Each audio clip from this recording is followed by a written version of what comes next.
Well, it certainly looks like this is an indices question, and I think this is the first law of indices, isn't it? So I'm going to write down the question, 5 to the power of 17 times by 5 squared, and because it's a times, I know it is the first law of indices, which means that I need to add those index numbers. So I'm going to write down for the examiner, or in fact I'm going to write the law here, as you can see, but I think this is going to be 5 to the power of 17 plus 2, which is going to equal 5 to the power of 19. And in the mark scheme, this is a B mark, so you just have to get the right answer, I'm afraid. For the next one, we have to write down the prime factors of 800. So I need to do a prime factor tree. If you just use your calculator in this, you will get no marks, as I'll show you at the end of this video.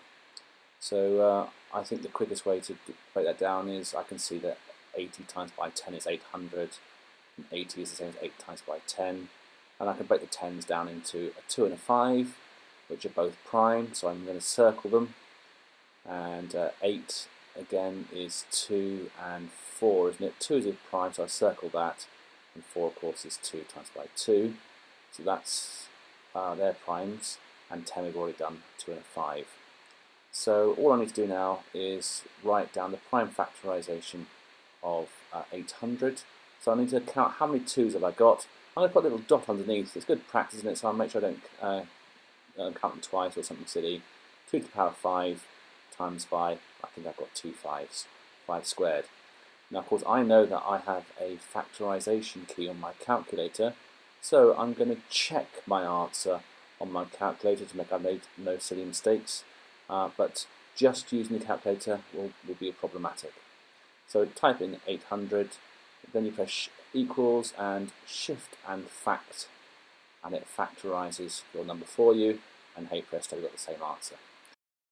So as promised, I'll show you the examiner's report, because there's something actually quite important in it. So it's not so much the first part, which is a B mark, you've just got no choice, but the next 2 marks of this question are an M mark and an A mark. And A stands for accuracy and M stands for method. And they'll let you get away with, if you've got 2's and 5's, you can make a mistake. But look at that, it says a small minority of candidates that wrote the correct answer but showed no working were awarded no marks. So there it is, if you use your calculator only, you're going to be in a lot of trouble.